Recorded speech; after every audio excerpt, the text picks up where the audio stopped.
Try it again. Let's see how if we can get a better connection this time.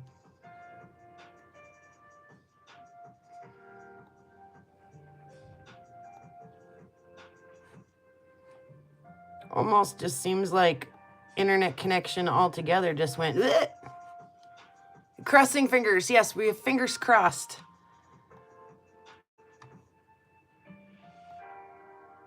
There's the new live on my thing. There we go. Do we have sound and everything otherwise?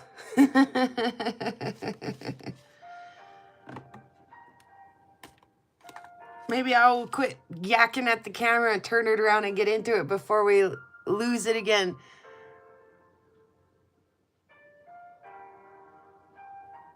Okay, good. I had a heck of a connection on that last one. It was horrible.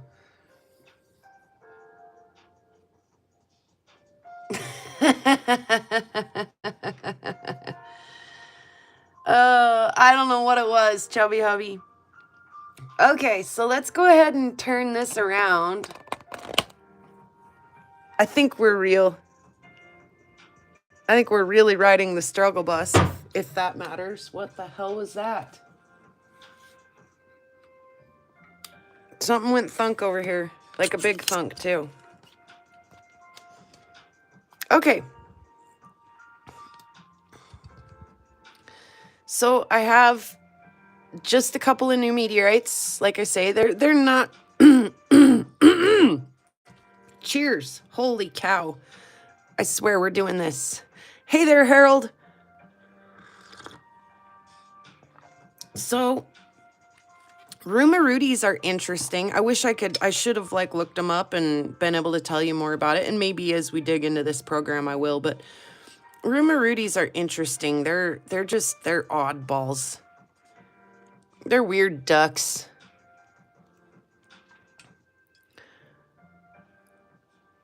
They don't do what other meteorites do. I gotta tell you, if I saw this for sale, I would have picked that out and went and cut it. Hi there, Candy. Welcome, everybody. Hope you're having a good weekend.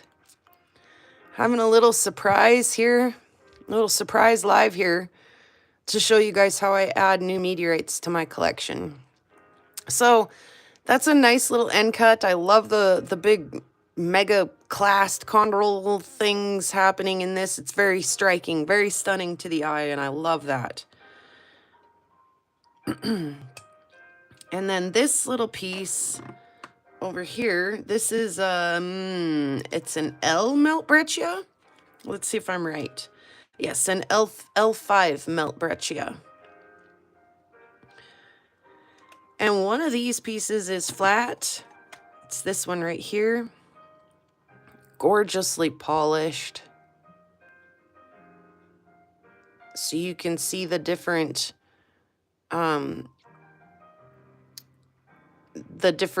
types all smashed and melted together here. Hence the melt breccia.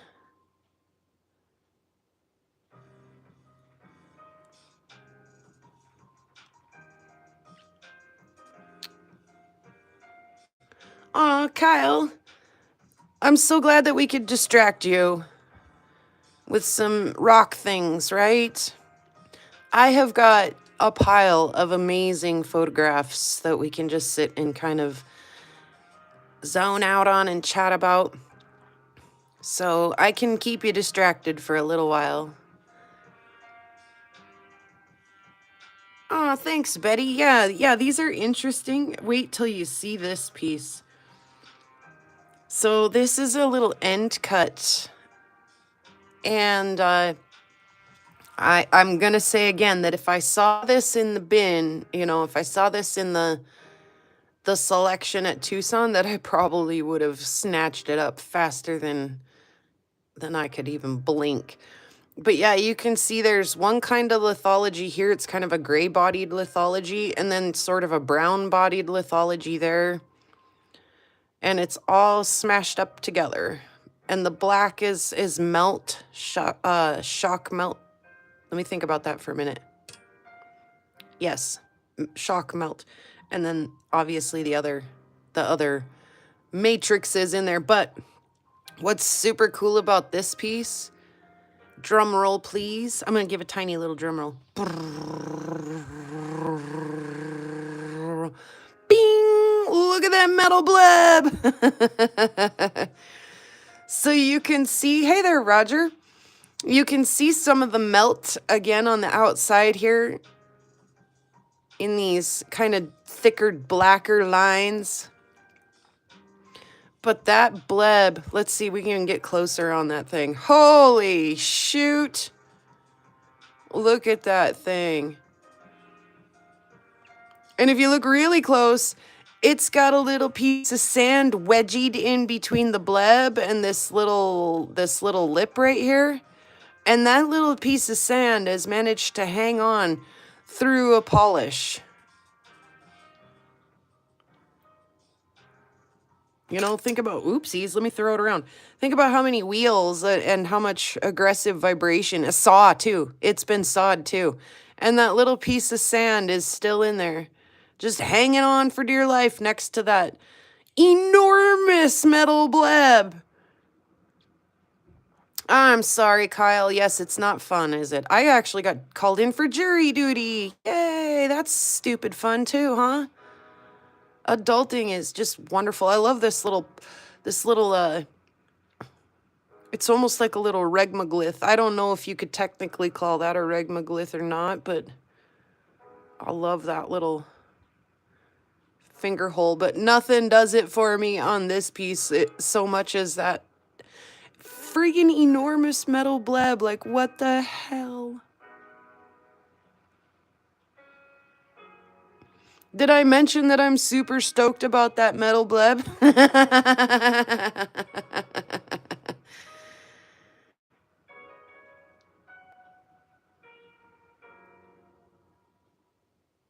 What a cool piece, huh? Let's see, how's it going there? Kind of like that. Like, I'm almost tempted to turn that bad boy around and display him that way so you can see that freaking bleb. Sure, the polished side is nice, but it's nicely represented in that slice. In fact, I'm going to do that. I'm going to turn it around right meow. Sink her on in there. I'll have to tape it shut maybe, but I don't care.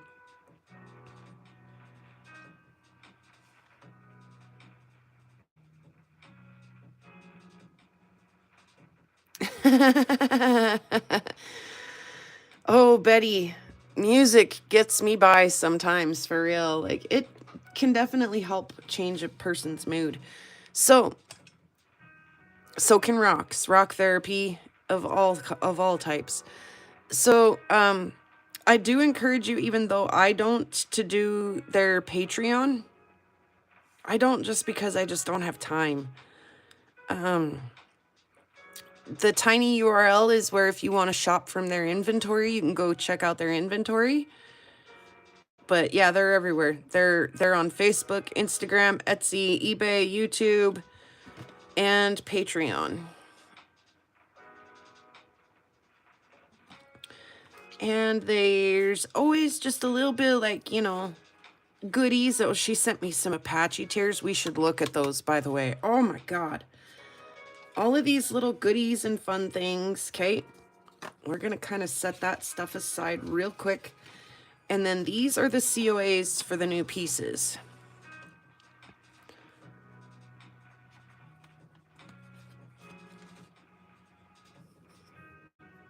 So I like to keep my COAs. I have a NWA XXX over there too that I want to polish. Unclassified. That means unclassified. So I'll take these COAs.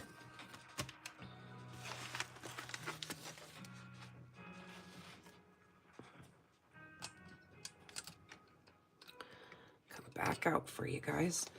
And I have this really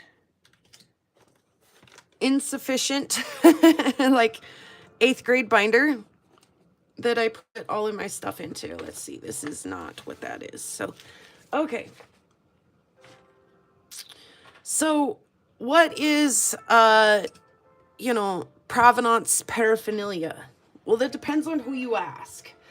And it depends on the dealer, the collector, the whatever, right?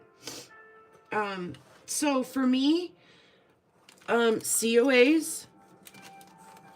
Here's one from Chris Monk, Rocks on the Ground, for a piece that I have in my collection.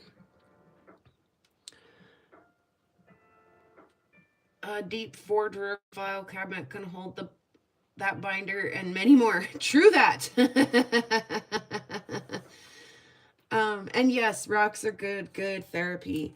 Here's a small bunch of COAs from Topherspin, another order. This is from a handwritten note from Space Jules, who did an NWA 869 piece for me. And I love her little sticker too, so I had to keep the little envelope and everything, you know. So moving on, like I say, what is provenance? So here's some of my first meteorites that I ever bought. If you buy from John Humphreys, he likes to send a Tucson newspaper with his, which is just kind of fun. You can scroll through and see what's happening in Tucson, or yeah, in Tucson. I think that's where it's from. For the gem show, if he's got them available, he'll tuck those in with his orders as well. And always just a handwritten note from John. Here's from Matt Stream, so I keep his business card. I also like to keep track of any kind of sales. So if I pay for it on PayPal, or if I bought it on eBay or anything like that, I like to keep track of, you know, the sales record for that too. I think that that's a, you know, good provenance. Let's see, what else have I got here? This was one of my very first meteorites I'd ever bought. I had purchased an NWA on a live sale from Topher and Sue, and then asked if I could add a couple pieces of Chelly. So any kind of email correspondence I have with people I like to keep. This was a really random, I'm so lucky I didn't get scammed, lot of pieces I bought. I'm so lucky I didn't get scammed. They were legit though. That was great. Let's see, there's another Topher purchase, another Topher purchase. Just some, again, if I can keep track of the buying and selling, that's great. Another note from John Humphreys.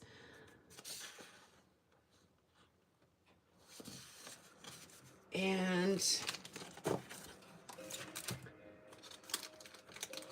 sometimes all I can keep is, I suppose somebody can do something with that, is the postage, which says the dates on them. And then I'll try to keep track, like on the back of the piece that I got in that order, if I can. If it's no big deal, I don't worry about it.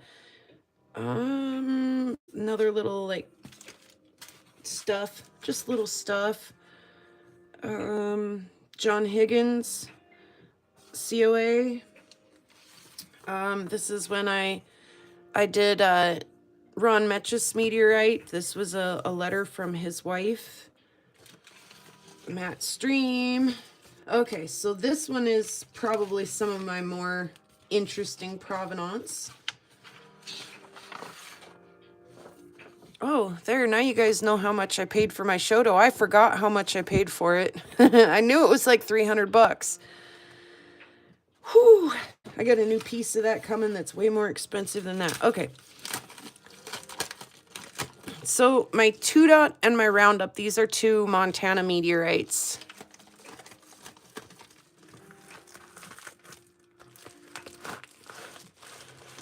And they came from Reverend McLean's collection.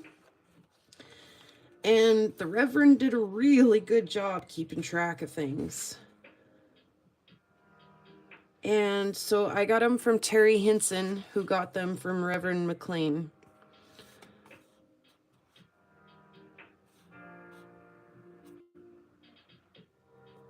And so there's all of the information between Reverend McLean and Terry Hinson when he purchased it, talking about, you know, 2-Dot and Roundup. And then when I did it, I did the same thing. I kept all of the paperwork, and their paperwork gets really interesting. It's actually really fun to read through it, because they're talking about like all kinds of other stuff, like, would you please send me the list for that, and I'd like to add this and remove that, and by the way, this, you know, thank you for the package last week. And it's kind of interesting to read through some of their correspondence.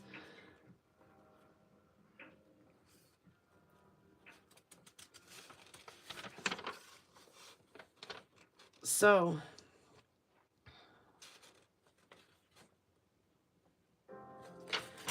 like I say, I try to keep as much of my own stuff. This would be my paperwork that I add to this. You know, certainly it came to me with paperwork from Terry Hinson and paperwork from Dr. Reverend McLean, and I'll add to it my very own paperwork. And all kept in the original envelope that it came in, you know, just things like that. So that's important if because I won't always be the keeper of my collection, right? Like someday something will happen to me. Eventually this jug of milk will expire, and it's gonna be up to my kids or whoever inherits my collection to decide what to do with it. And the more organized and easy that I can keep all of this stuff for them, the better off everyone is going to be. So first and foremost, when I get new meteorites, the COAs get added to the COA folder. Any kind of provenance, if there is not a lot of paperwork that goes with it, I try to keep just a little bit of something that demonstrates who I purchased it from and what I paid for it. So then when I go to add the meteorites to my collection, yes, they're labeled with what they are, but I like to, for the sake of my family, am I lagging again? Any kind of cost info, I'm saying.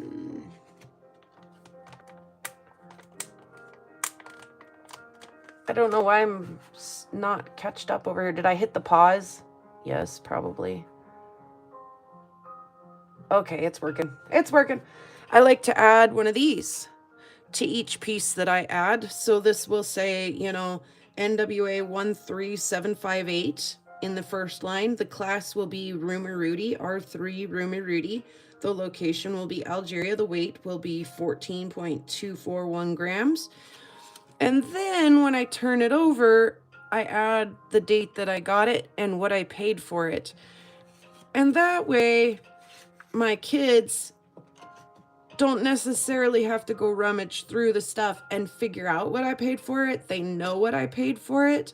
And then, you know, again, they can go then find the matching paperwork and provenance that might go along with those meteorites.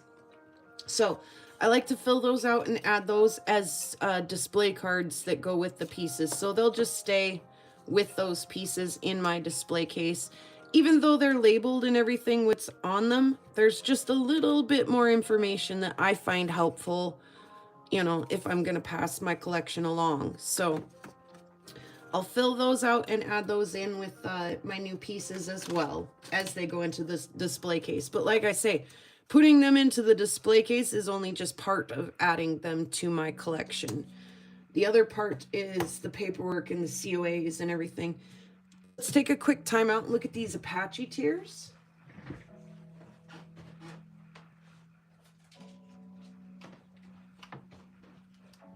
And then here's the NWA XXX that I've got a card for as well that I'll add into the collection as well.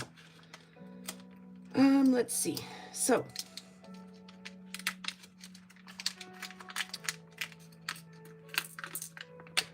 I was actually really impressed with these. They're really quite beautiful.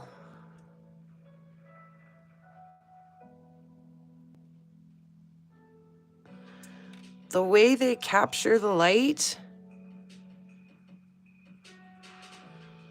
Oops, let's just throw that one around. Wonder, do I have my, yeah, I do.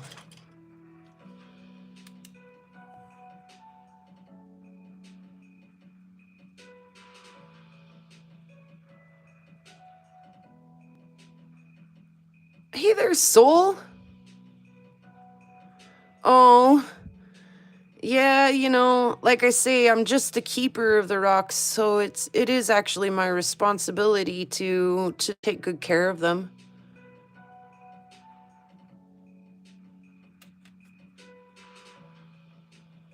Oh, dang. Like, I want to go make jewelry out of these. I want to wire wrap these and, or like make window chimes or like review mirror hangers or something out of them. They're so freaking pretty. Like, that one I don't even think it is not, but it's just velvety smooth. Like, and that little guy, oh, like I say, I could see him sitting in the bag on my coffee table in the night. Sun was coming through the front door, shining on him, and I was like, gosh dang, those are actually super pretty. So thank you to Topher and Sue for sending me those. Like I say, I just about want to dive right into the juicy little things and do something cool with them. I never did read the thing. I'll have to read it when I get a minute. Okay, and then before we get into, so Topher and Sue send with every package, a stack of really nice, high quality photographs.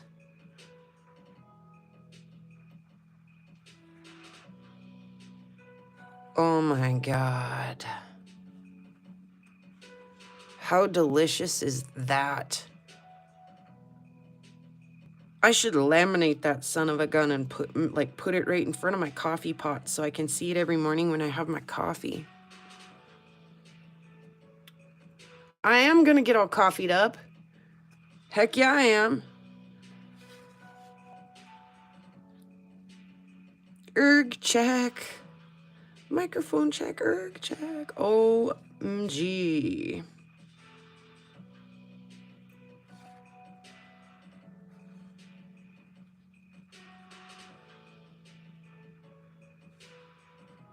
Good golly, aren't those gorgeous?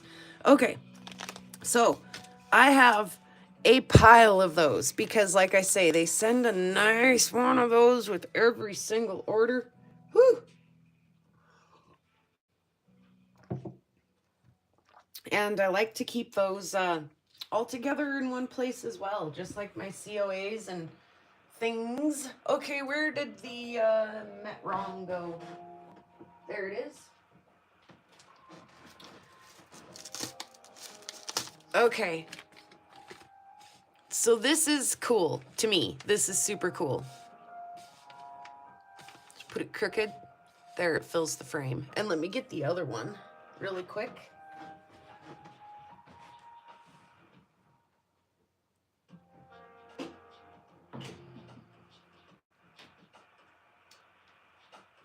Okay, so every once in a while, a meteor wrong passes most or enough of the tests that it is sent to a lab for classification.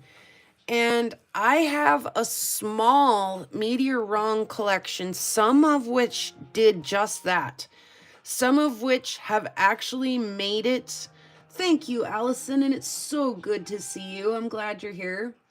I saw in one of the chats the other night, must have been over at Kyle's when Amy was live, that you were having a throbbing toothache, and Gosh, my heart goes out to you. That's the worst of the worst right there. Anyway, we're hoping that you're feeling much better. And if you're not, we're here to distract you. Anyway, I have a couple of meteorwrongs that have passed all the tests, went to classification, and broke someone's heart as it came back terrestrial. I have a few meteorwrongs in my collection that did not make it that far, but are still convincing enough that I like to keep them around for examples, right? So, oh, yeah, many apologies to you. So, this was sent to Topher, and it was found in Illinois by Joe Kirshner. Kirshner, I'm sure is how that's pronounced. Kirshner. Joe Kirshner. We're sticking with that. And he writes on here, least confident find. Hopeful, but not confident. So this is a rock found by Joe Kirshner. And when Sue sent this to me, she was like, so I put it in your package. Topher said you'd like it. He said, just trust me, it's a good one and that you would like it. And he was not wrong, and I'm glad that she put this in my package. So, pardon me. Geez, lava. Geez, lava. He says the difference between messing around and science is taking notes. So I think I would like to polish this. And I agree with Joe here. I'm not very confident in this either. In fact, I'm not even particularly hopeful, nor am I confident. This is clearly an earth rock. Clearly. But like Lava and I said as we kind of laughed about this piece with each other, is that, this guy has found other wrongs that have passed the test and made it to the lab. And so, I think that probably our friend Joe here is probably right at about that cusp where he knows enough to be dangerous, right? Like, he knows enough to know better, but not enough to know not enough to get in trouble. So you'd sure hate to toss a lunar or something, because that's kind of what this looks like. It doesn't look like an ordinary chondrite or a palisite, or, it's got to be some kind of achondrite if it's at all a meteorite. And, when I look at the edge of it, it certainly has a terrestrial appearance. I wouldn't have picked that up. But I can see when he cut it how, if you really didn't know, you'd probably wonder, like, is that some kind of a lunar breccia? So anyway, I'd like to polish this. So is that a good looking meteorwrong? Not necessarily, but again, we're talking about provenance here. This was found by Joe Kirshner. Now, I want to show you one that I have had in my collection for quite a while that was found by Joe Kirshner. We've looked at it before. But this one did pass the tests and did make it past, just a glance, and had to kind of get in there and be proven to not be a meteorite. And I've got to tell you guys, this rock, even if it's not a meteorite, is freaking stunning. Like, I would cab the crap out of that if that were a rock I were able to find in my backyard. I'd cab it, and I'd sell it, and I'd sell it, and I'd cab it. That is a beautiful, beautiful rock. Even though this is not a meteorite,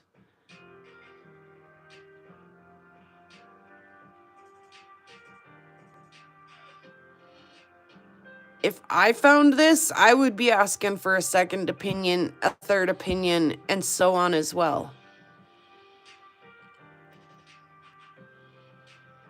So, my hat's off to Joe Kirshner. That's a very interesting piece, and I don't know, Harold. I think that Professor Pat from the meteorite community, not to be confused with Donahue Labs, but I think Professor Pat had a conversation with Joe Kirshner about what the lab did say about this. I think it might even have some nickel in it, if I'm not mistaken. But anyway, another piece found by Joe Kirshner to add to my meteorwrong collection. You betcha. Like I say, is it a convincing? You know, it's his least confident find. His least confident find, but that's okay. I like to have a little oddity like that in my collection. I really do. I don't know if you can hear the smile that put on my face or not, but I think that that's super neat. I was tickled pink to have that. Cheers to that.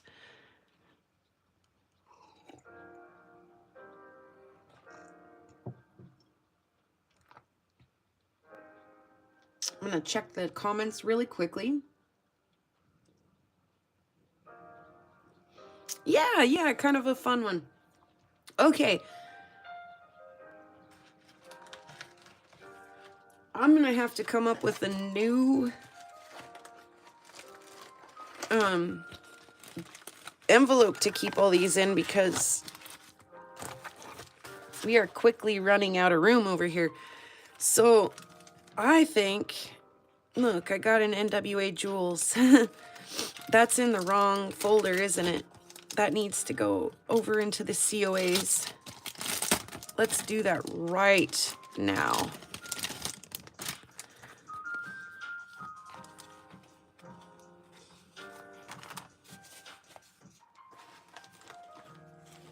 Consider that done. Okay.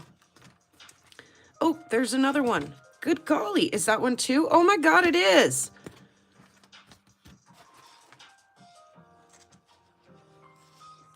Okay. That's better.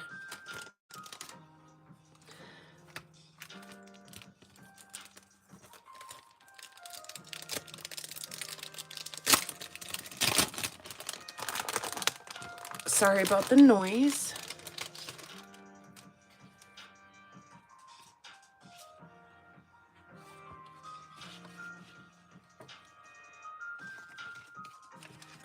Get them all kind of in the right order here. Get them, ooh. Here's a whole pile of them. Do you suppose they're in the... Looks like they are. All right, let's do it.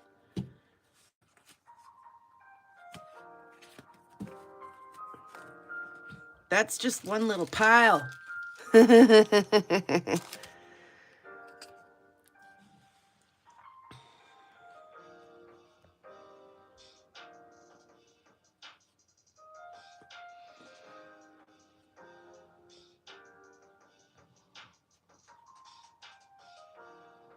All right. Nope, that one's upside down. Not that it matters. Where's that glare coming from?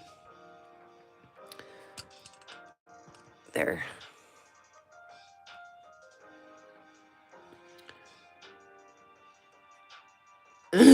Soul has been cracking me up lately, by the way, you guys. Soul has been scrolling through her local marketplace, finding meteorwrong listings and forwarding them to me like, look at this junk. Get a load of this guy.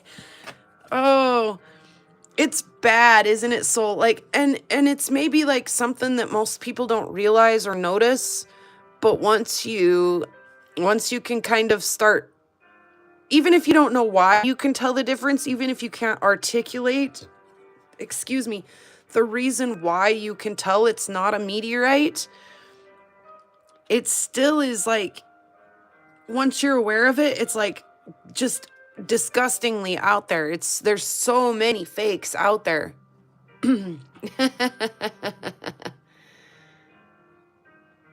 The photos are usually hilarious. Sometimes the listings are hilarious as well. The asking prices are usually pretty outrageous. That thing is nuts. What is that? NWA 6704? That is an achondrite of some sort. Dude, I would not pick that up. If I were out rock hounding, I'd be like, yeah, that nice volcanic rock, but not a meteorite. This too, aubrites. Oh, stupid aubrites. Oh. Without a fusion crust or it being a witnessed fall, there's no way I would pick that up out in the field and be like, oh, this looks like a meteorite. And then I get, like Soul is just saying, she's not joking either. And the Brazilian agate rock that she shared with me, she's not kidding. It was bad.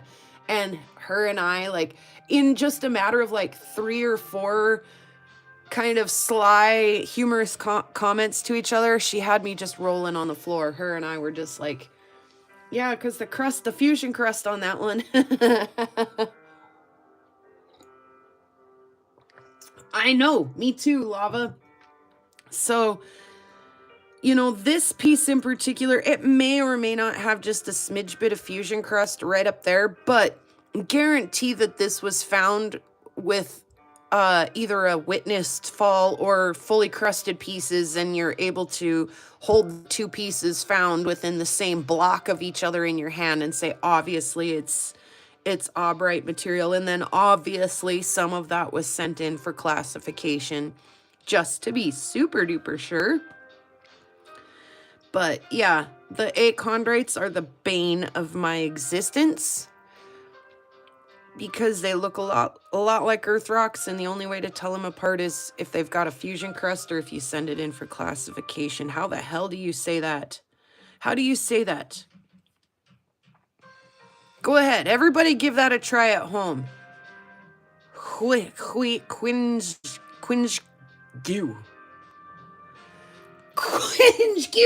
Yeah. Bless you. Agate meteorite, my favorite kind, says Allison.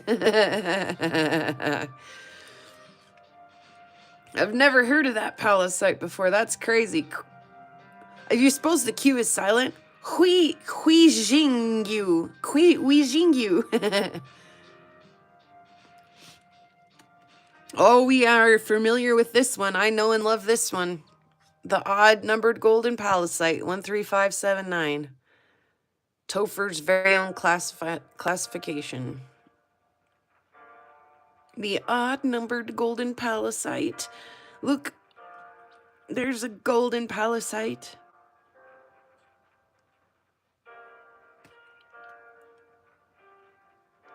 Dang you, crates. Dude, I wouldn't pick that up. Wouldn't pick that up at all. Maybe I'd be like, is that crap? I don't know. I probably would kick that rock. I hate to say it. Oh, damn. Hello.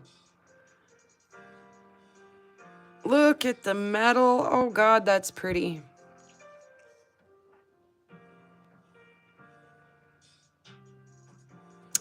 Oh, love it. Buzzard Cooley. Aw, big love. Big love. What an ordinary looking rock. Look, that's got a little museum label on it. That's a nice piece. You're gonna have a Buzzard Cooley in your collection. That's a nice one right there. Oh gosh, stop now. A miso being classified. I wonder if that ever did get classified. I'm gonna set that aside and ask Topher if he knows. If that did ever, because this is an older photograph, but a lot older. These have been under my TV for a long time. Secotolin, look at the shape on that son of a gun. Looks like a little bullet. Pew!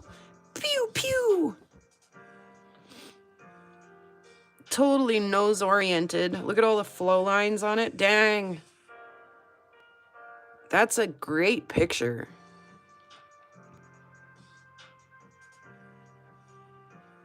Wee Jin Hugh. Thank you for that, Harold. Thank you for that. Are you serious? I gotta go back. Wee Jin Hugh. Wee Jin Hugh. That's how that's pronounced, says Harold. And he's probably more right than I was. Thank you, Harold. The thing with meteorites, too, is that you kind of like, you know, tamdak. You get to learn some of these different places, you know, or the fall stories that come with them. It was a guess. You are probably very much more accurate than I was. That's a gnarly little thing. Oh, there we go. Now you're talking my language. Show me the chondrules. Dang, that's oh so sassy. I do be in love with me some chondrules.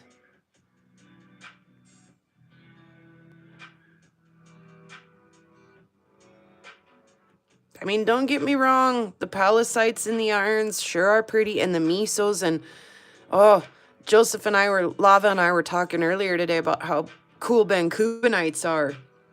Stop it. Look at that piece. I do like me some chondrules, though.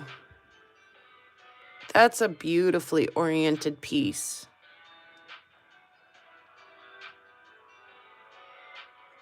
Unclassified? Yeah, it doesn't need to be cut and classified. What is that? I dislike this photograph most of all. I'm going to tell Topher straight up, too. That's a shitty photo. No. Who took that picture? It's out of focus. This much of it's out of focus. And this much of it is in focus, and it's not even classified? What is that?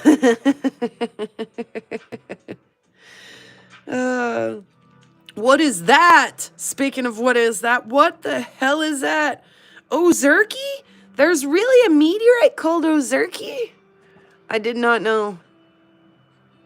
I wonder if our friend Art the Ozerky Turkey has a piece of that. It's slag, says Allison. You're cracking me up tonight, Allison. Oh, like I say, Soul's been cracking me up too in the side chats, and that's cool. Check out the chondrules in that. That's cool. What is that? Tank Mountains, Arizona. That's cool. Look at the crust on that, or weathering rind, or whatever's going on that edge too. That's cool. Hamada al-Hamara. Gadamus. Oh, okay. We're familiar with Gadamus. Where I am, anyway. It's toast. Look at the contraction cracks in that thing. That's cool.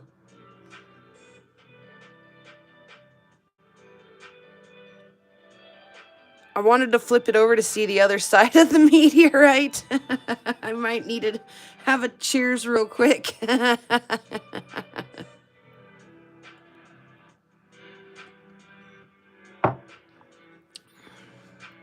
An H5 melt breccia tacidet.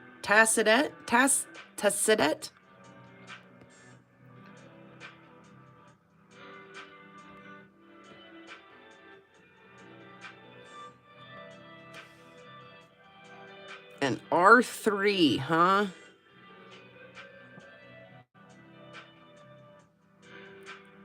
Well, that thing's got nice glassy fusion crust. Wow, that's interesting. Really tactile fusion crust. And then just kind of like blah, blah inside. Huh. I don't know how I feel about that. Vaca Marta. That's a pretty piece. Look at all the metal in that thing. Just rivers of melted metal.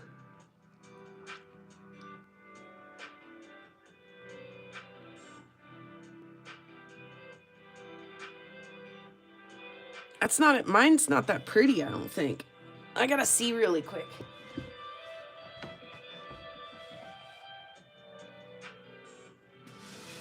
I think that's prettier than mine.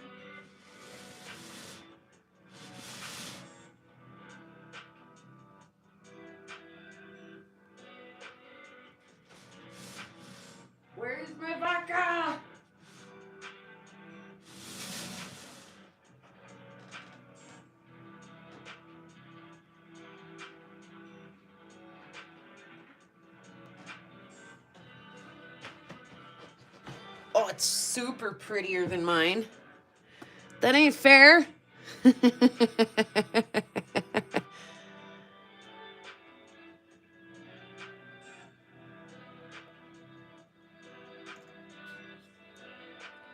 What do you think?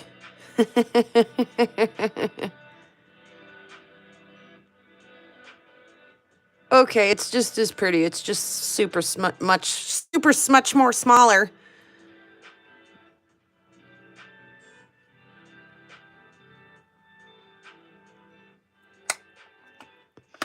Yeah, the Vaca Muerta meteorite, that's that miso that is named Dead Cow. Dead Cow meteorite. What's that? 13226. That's the main mass.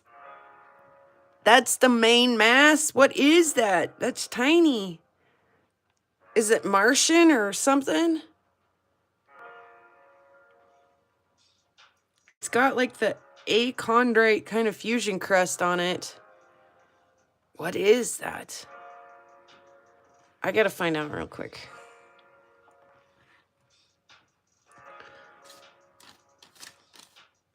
Move, little plastic wrap. NWA 13226. 13226.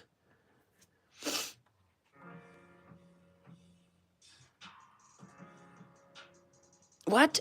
No way. It's an ordinary chondrite? It's an H3-4. What? You're shitting me.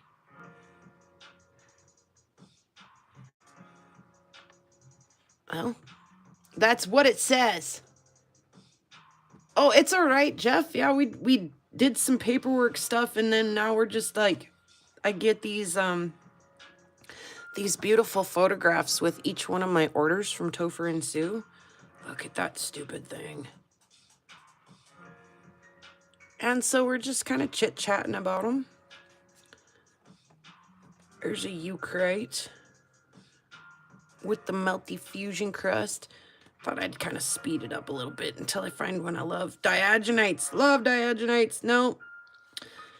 Nantown. Damn. Okay, so we gotta stop and talk about that. Look at that big graphite inclusion in there. Look, there's two of them. Of course, that's blown up. They're much smaller than that in real life, but you can see some of this super coarse Widmanstatin pattern happening in here.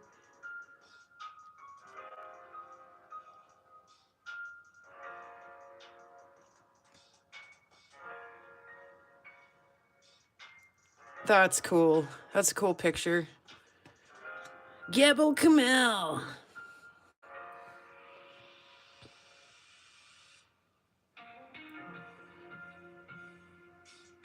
Look at that little inclusion there. I like the etch around the edge of that. That's beautiful.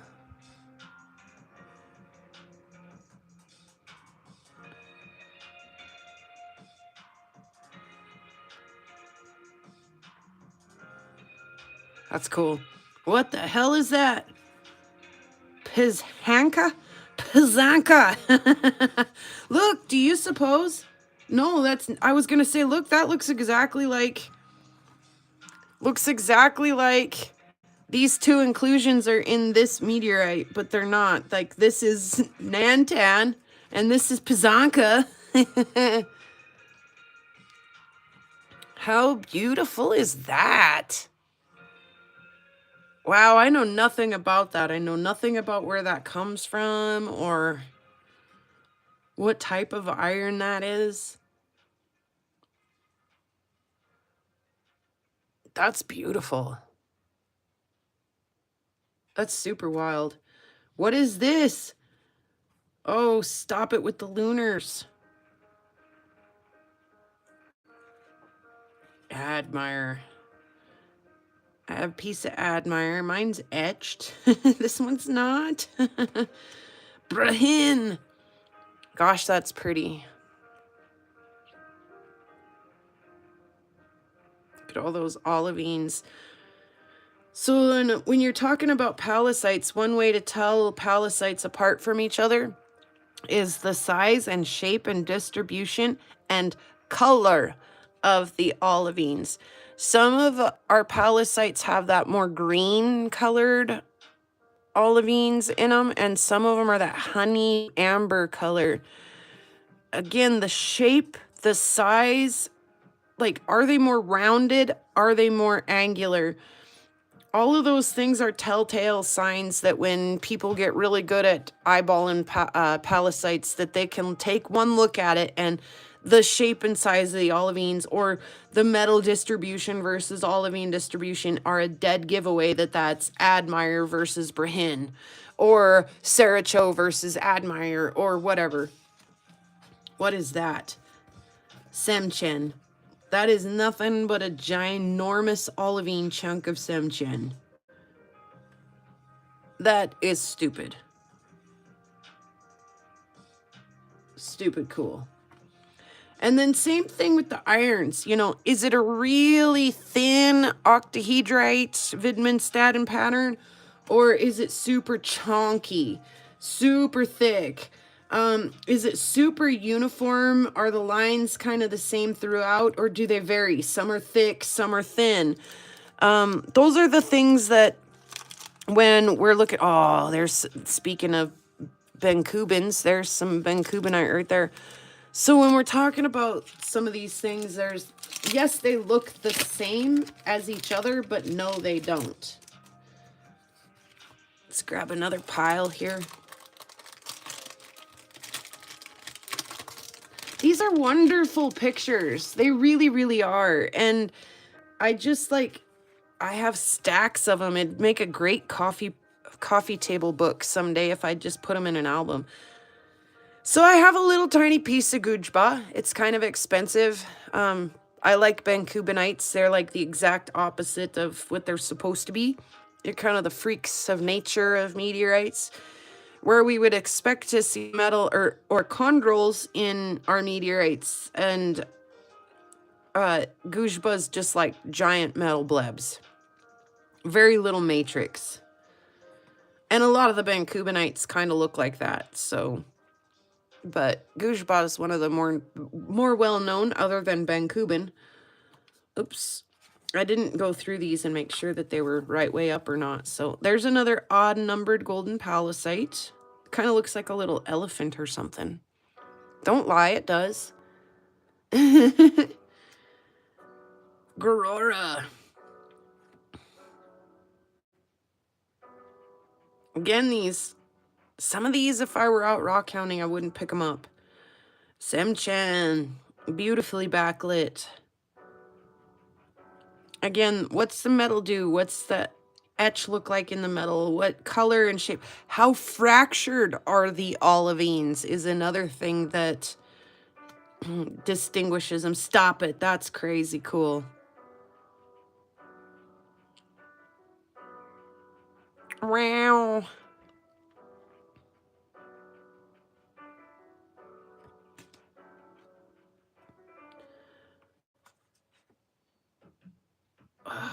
See, how would you tell that apart from another rock? If you were out hounding, be honest, if you guys were out hounding, rock hounding, would you pick that up and think, oh wow, that looks like a meteorite to me. I better keep that and have somebody look at it. I mean, it's a little bit crusty up here, just a little bit like remnant crust, but I wouldn't either, Jeff. That's why Martians, lunars, and achondrites are the bane of my existence, because I honestly wonder, like, how many of them I've literally kicked down the road, right? Probably has happened.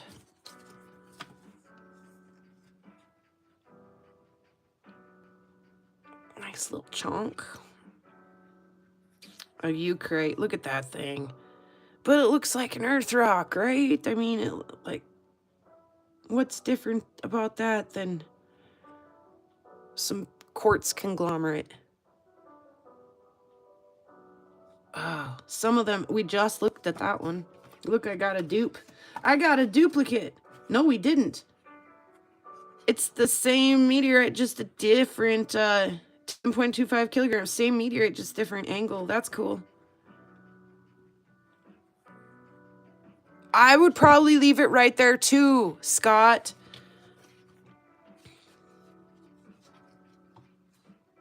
You got a couple pieces of that tumbling right now. Congratulations, soul. Fuck.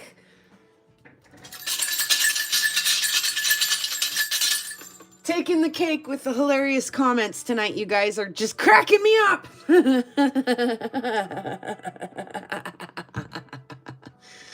Hey there, Opal guy.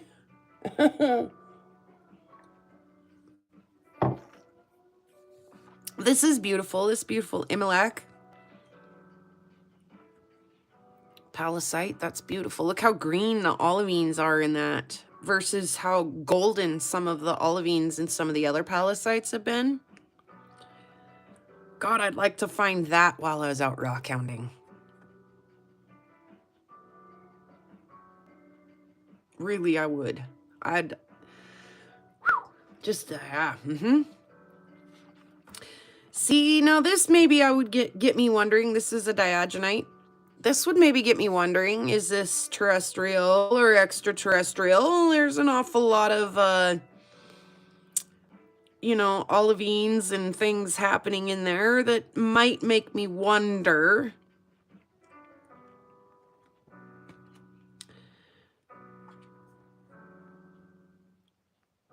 Well, that's very like modern art. That's a little out of focus, Topher. I'm going to pick on him too, because I can.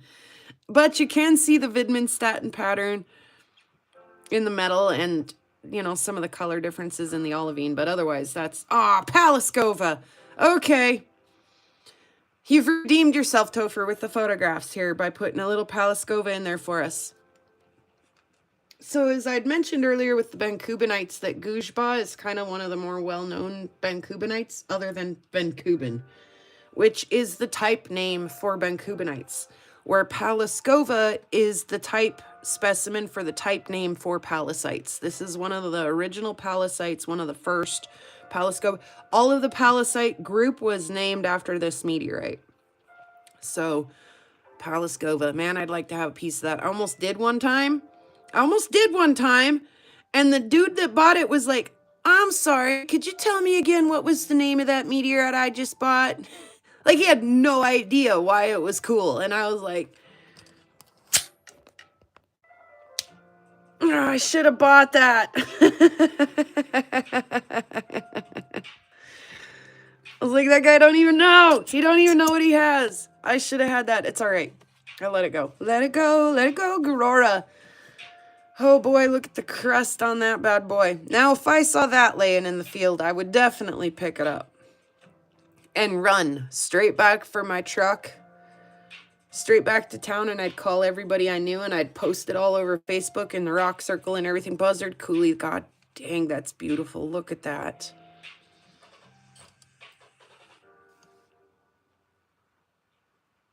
Sky Warrior, welcome. Yeah, checking it out on your break. Work sucks, but rocks are great. Guato. Do you think I said that right? Gatuto. Guato is probably like some Spanish slur for slum or somebody who lives in a slum, huh? Gatuto? Is that how it's said? I've never heard of it. I don't even know what it is.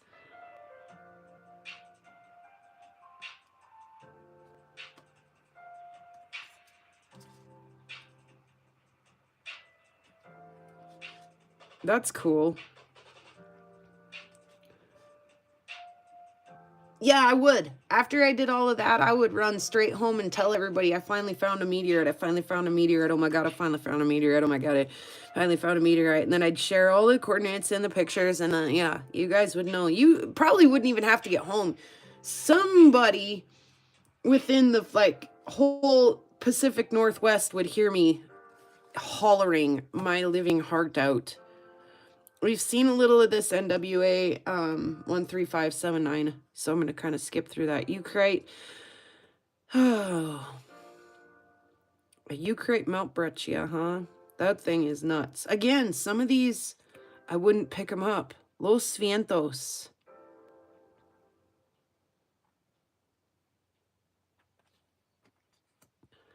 Hey, here's that one again.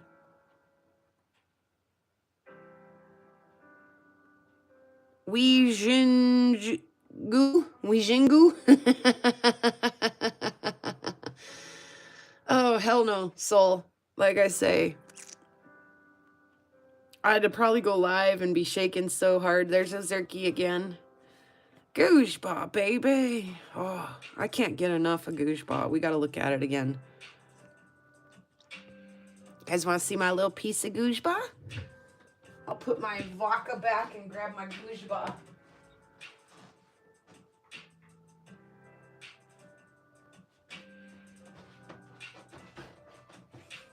I have just enough that you can get the idea.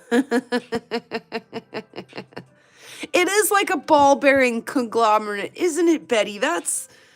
And I just am tickled freaking pink by it.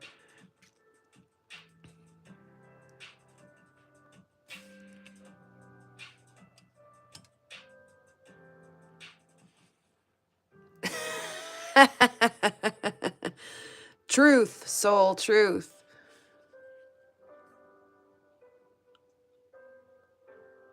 Awesome, Jeff. Yeah. No, not at all, Allison. I mean, is it weird to have two Allisons in one meteorite group and there'd be like an L and an LL Allison? I don't think so. I think the universe meant for it to be like that. So yeah, there's my little Gooseball. It's the only Ben Cubanite that I have. What? Barnstable, baby.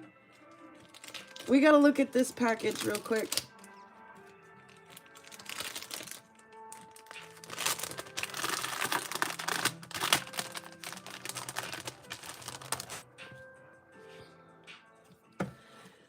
So who knows Barnstable? You all know Barnstable? We all know Barnstable, right?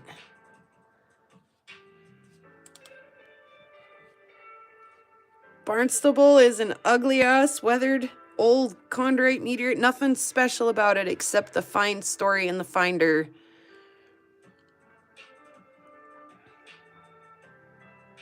Yes, that's correct, Jeff. You didn't. Did you really, Allison? Do you have a piece of Barnstable? Get in touch with Amara if you don't get you a piece. I don't, and he's promised me a piece for a long time. I really need to get after that guy and be like, what the heck, dude? Where's my Barnstable? What's the story with Barnstable? Stephen Amara found this after he looked for 10 years. And it was a cold find. And it was kind of the initial piece that he found was in like a bike or a hiking trail. And he found that piece, put it in his backpack and went home for like 2 weeks and didn't do anything about it, and then was sitting there and like, oh, I wonder about that rock that I picked up and put in my backpack a couple weeks ago. And he went and got it out of his backpack and was like, oh my God, I think that's actually a meteorite. Like, I think I actually found one. And he went back to where he found it and stepped off the trail just a little bit and found like a 28-pound main mass chunk. So, and it's one of like, is it like only the second or third meteorite ever found for that state? Or there aren't very many Massachusetts meteorites. So yeah, Barnstable. And they were going to call it like the Cape York meteorite, I think. And then the NOMCOM, the nomenclature at Met Bull was like, what about Barnstable? And they asked Stephen about it after he'd had a few drinks. And he was like, yeah, Barnstable sounds great. And so, and we like to really throw that Massachusetts slang on there. When you say it, when you say Barnstable, you got to say Barnstable. So, yeah, you got to get yourself a piece of that. Our very own Stephen Amara was the finder and main mass holder of this. Like I say, it's not a whole lot to look at. It's pretty weathered. It's super weathered. I think they gave it like a weather 5.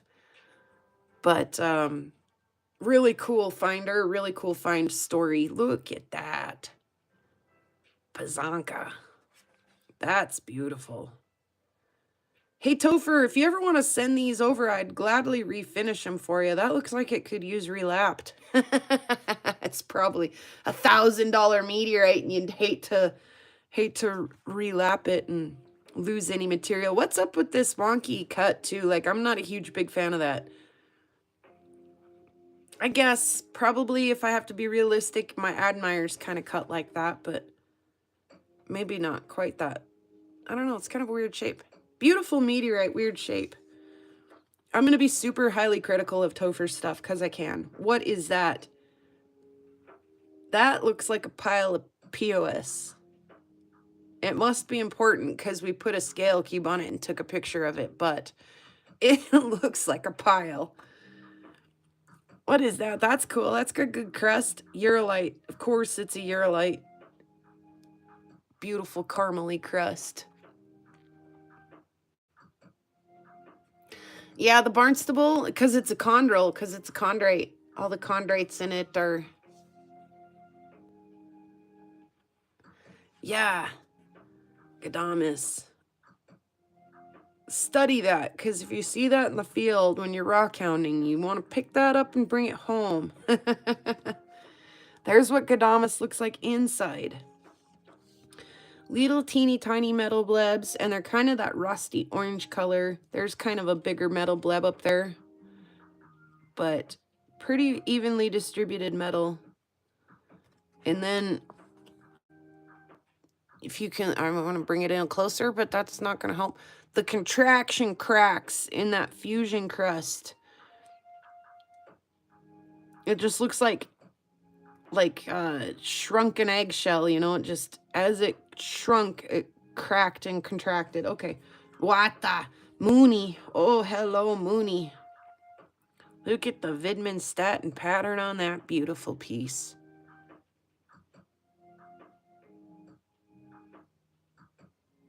Mooney's so pretty. Dranino. So here's the thing about Dranino, and there's only like two others like Dranino. Chinga, Dranino, and I can't remember. Chinga and Dranino for sure. No Vidman stat and pattern. You can etch them, and all you get are these little inclusions, these little triolite and camosite inclusions, and maybe some Newman lines.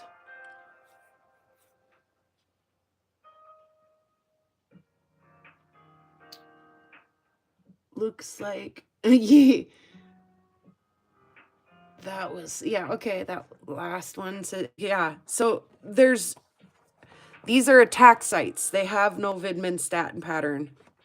Like I say, Dranino and Chinga are two, but I think there's one more. And then Mooney's got a really fine, what is it, a 3AB? Really fine octahedrite Vidman stat and pattern. Palaskova, again, we talked about that. Look, I got two Palaskovas. That's pretty. An R3. Look at the chondrules in that fusion crust. That's cool. That's super cool. Do that with one with the Russian etch. Yes, that is the one that I have with the Russian etch, is a Mooney. Yep. And then, yeah, I was standing in Dimitri's. No, it wasn't Dimitri's. It was one of the Russian meteorite dealers' rooms, looking at some Dranino, the one that doesn't take an etch, this one here. And I was like, wow. And I'd said something like, wow, that's really interesting. I don't think I've ever seen Dranino with an N inclusion quite like that. He had a really pretty piece. And I was like, what is that? And he said, oh, it's Dranino. And I said, I knew it was either Dranino or Chinga. And he's like, oh, you know your meteorites. Because again, there's not very many that don't take a Vidman, don't take an etch, that don't have a Vidman stat and pattern. And he had some Russian etched pieces in his room, in his display. And I'd said something about a Russian etch, and he looked at me and was like, all meteorites from Russia, Russia etched. All meteorites etched by Russian, Russian etched. It's a window etch. And I was like, oh, oh. So there was that kind of awkward moment, you know, where you're standing in the Russian dealer's meteorite room and he's like, it's a window etch. And you're like, okay, true, truth, I agree. So this is Nantan. Again, kind of a really sloppy organization there versus the Mooney. That's beautiful. Allende. When I go into meteorite dealers' rooms too, and I say I'm a sucker for chondrules, show me your chondrules, they show me stuff like this. And then I see the price tag on it and I'm like, yeah, never mind that. What is that? What? Osseard? And that's a palisite? That's a palisite. Not a silicated iron, but a palisite? I don't see any olivines in there. That one's tripping me out. Gadamus again. We were big fans of Gadamus. That was the big thing in Tucson that one year. And then like lunars were the big thing this year, which I get it. Los Vientos. I get it. We just went back to the moon. I get it how everybody was cuckoo for Cocoa Puffs over the lunar this year. But I'm kind of glad too that they were. I'm gonna be honest with you guys, because I was able to go in there and just like high grade the living crap out of the NWAs because everybody was looking over here at the lunars, and I was like, just never mind me over here with my cross polarized light checking out NWAs. We looked through like half of the pictures. We looked through that many of them, believe it or not. Time flies when you're having fun, huh? And I still have a little pile of them over here, but it's okay. We don't have to look at them all in one day. We can save some for another day.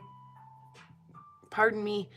So, I think this is a really nice thing that they give out. I really do. These are beautiful, high quality pictures. Oh, thanks, Allison. I'm so glad that found its way to your place. Like, immediately I was like, that's where that belongs. I was so happy. I went and told my kid, my significant other, and half of the meteorite crew. I was like, dude, between your dad and some of the other like NASA stuff that you have in your collection, like an Artemis piece was just like destined to go to your collection. So I've been just over the moon about that. Congratulations, by the way, everybody, to Allison with 1L, who got the Artemis 2 tribute piece that I made with the opal inlay. Oh, good, Scott. Yeah,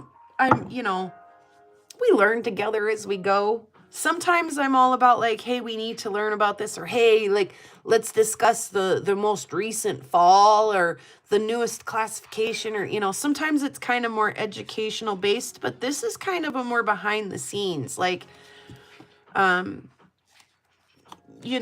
what happens when I get a meteorite package. It's nice to get rock packages and to like when things are labeled and we can identify what they are and things like that. But we all know too well that if we don't keep good track of our rocks, our meteorites, our rock collections in general, that they kind of, it's with my Apollo collection. Oh, good. I'd love to see a picture. I really, really would. Yeah. If we don't keep good track of our rocks, then our kids or whoever inherits our collections, they don't know what it is. I've got lots of rocks in my collection that were purchased at estate sales, and I'm like, I don't know what it is. It's beautiful, but I don't know what it is. And so, I've got a lot of NWAs that don't have labels on them and stuff like that. They aren't necessarily important enough to label that clearly, But as far as like pieces that were gifted to me, they're in my display case, whether they're rocks or meteorites. And if it isn't really super clear what it is, then it's labeled. Um, like I mean, a Herkimer diamond, that's pretty obvious. I don't need to write on there that it's a Herc. I do keep track of who it came from though. Some of that stuff, some of it's really not labeled. My rock stuff, like I've got a rock that I bought. Rufo was having a sale with somebody, and me and Bear both really liked it. Cut it in half, sent half to Bear. My half is in the display case. That's no big deal. Like, it's got sentimental value to me, but my kids don't need to, if something happens, they don't need to worry about that. Oh, this is paired with a piece that so-and-so has in their collection, because it won't matter to them. What will matter to them, though, is, keeping my Spencer, Idaho opals separate from my Ethiopian opals, separate from, my really expensive and important obsidians away from my backing material, keeping them in separate things. They don't necessarily have to be labeled. My kids are kind of smart enough to kind of put it together a little bit. But when it comes to the meteorites and things like that, again, we're just the keepers of these things temporarily. And so it's really important to keep track of the provenance on those things. Whose collection were they in before they were in mine? Sometimes it really doesn't matter, but sometimes it really, really does. We did have a bear update. Yes, that's correct, Chubby Hubby. Hazel's been super duper busy finding grubs and berries and fattening up for the winter for hibernation. So, and suffering through the heat like all of the rest of us. So, yeah, out there doing the bare necessities to get prepared for the winter months. You can fatten up. Yes, so I'm glad to hear from him. But yeah, there's things that we can do with our rocks that will matter, right? Taking them from rough to a heirloom piece of jewelry or something. I've got pieces of bolo ties and things like that my great grandpa made. I've got rocks in my display case that came from Caden's great grandpa, from my kids' mother, his dad's side of the family actually, but his grandma had the rocks, found them out in the old shed and was like, here, you little rock hound. And so some of it is family stuff. I've got sapphires from when my uncle and his friend owned a sapphire mine outside of Missoula, Montana. They no longer, hi, Jerry, they no longer own the sapphire mine. And so those are important sapphires for me and my kid. Those are something that we don't have access to anymore and that tell a part of our family story. Both of my uncles are big time rock hounds, and they've dug everywhere, including Crystal Park. And we're not talking the little points that come out of Crystal Park. We're talking about palm-sized smokies. So some of the rocks, whether they're gifts from you guys or purchased somewhere or handed down through the family or purchased, or given to me as meteorites or whatever, I try to do my best to keep track of some of that stuff if it's especially important. There's buckets of rough, right? Like that I got at Tucson. Obviously it's not all labeled and stuff. They'll figure it out if something happens to me. That's sell that by the pound, boys. Box it up and sell it by the pound. But please, please, please, please, please don't be dropping my Ben Cuban into a yard sale box. So there's reasons why I do it. And then some of it too, like, what if I don't, my family in Spokane, it's the kids' grandparents on the dad's side again. So my ex, his mom owns a ranch just outside of town where the kids have spent a lot of time and do a lot of work, real hard physical labor. It's good for them, right? And then his dad lives over in Spokane. his dad and his new wife live over, or not new wife, they've been married for many years, since before my kids were born. It's like the fire's like 4 or 5 blocks away from them as all. And some of their neighbors obviously have been evacuated.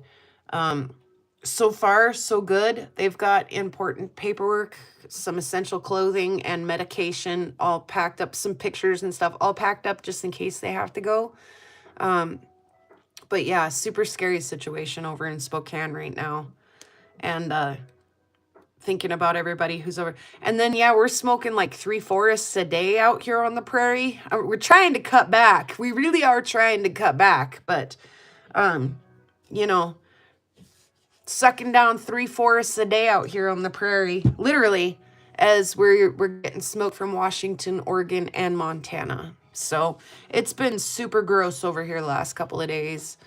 And the wind blew so hard. I just can't imagine what that did for some of the fires. So yeah, so far they're okay. And I've been asked, I have asked that I get notified if that changes at all. So, but my family isn't the only family over there. I know some of you guys have probably got friends and family over there as well. So yeah, hopefully it rains soon, right? They're doing all they can though over there to stay safe and get them out. So yeah. Chin up, everybody. Chin up, and it just might rain up your nose. So, yeah, I wanted to talk a little bit about some of those. It might seem super insignificant to print out an email between you and a seller, but it's not, like when I look back at that stuff between Terry Hinson and Reverend McLean, and I read some of the prices that they were selling some of this stuff for back then, some of the stuff that he had available, and he picked through and was like, I want this one and I want that one. It was really cool to have that come along with my pieces.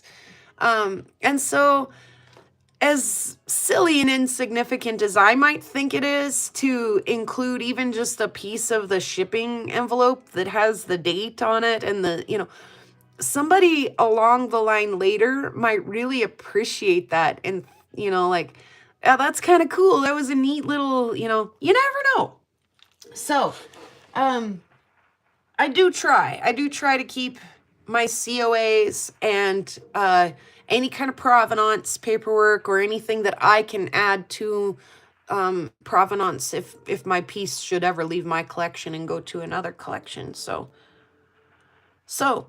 it's kind of an odd thing to do. It's not something that we really do with our rocks so much. I mean, certainly there's probably a few out there that it certainly wouldn't hurt to have a little, from the Kyle Rich Creek collection, from the Soul collection, from the Chubby Hubby collection, it's maybe something that, for personal notes you might want to keep track of. Or this is from, there is some of that too, this place you can't get rocks at anymore, this Oregon Sunstone mine is no longer open to the public. This Star Garnet you can no longer go collect, There's some of that too that really drives the value up on our pieces, right? So some of that is more, I don't know, more happens more in meteorites than it does in rocks. So pretty much for every little piece in my collection, except some of the stuff that I've cut and done myself, has got some kind of a provenance piece with it, if I can help it. So, and then, yeah, like I say, I like to tuck the COAs away and then add a little ID card. Look, it's all backwards now, sorry. With this kind of information, purchase date and cost, for my family for future reference. And Topher and Sue have, ever since I started buying from them, always sent all kinds of really fun goodies. They send the cards for you to do. They send these with their meteorites. They send stickers. They send Topherspin Meteorite pens. Oh my God, I can't believe I don't have one right here. I really don't. Just all kinds of little goodies. Sue sent me a little notebook this time. I've got a little spaceman on my keychain that she sent me. Yeah, the Apache tears, like, she didn't have to do all that. She didn't have to do all that, but she did. And this beautiful, like I say, these are great. These are really, really cool. I can't afford to have all of these meteorites in my collection, but to be able to sit and look at an actual, like, sure, it's nice to be able to pause a show and tell on Topherspin and look at some of the meteorites that people are sharing and stuff, but it's not the same as having a high quality photograph in your hand that you can really, and so they send, like I say, they send a small little pinch of these. Just Sue pulls a few random pinches of these out, and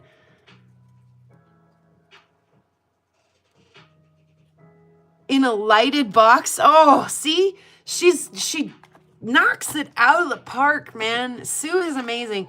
I highly suggest, if you haven't, if you ever find a reason to, if you've ever thought about it, if you know someone who's getting into meteorites or sciences or whatever, Sue is great. Topher and Sue are great to order from. You're gonna get, you're gonna get nice COAs that can be tucked away into your collection. You're gonna get, and they're nice, they're nice COAs.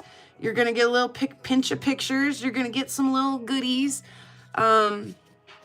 stickers and ID cards and all of that stuff that you could ever want or need. So I highly suggest. I do. I highly suggest. They'll take really good care of you. And they have everything. They have everything from meteorites that cost less than a cup of coffee or a trip through the drive-thru, all the way to stuff that can be the center of your collection, very much so prized piece.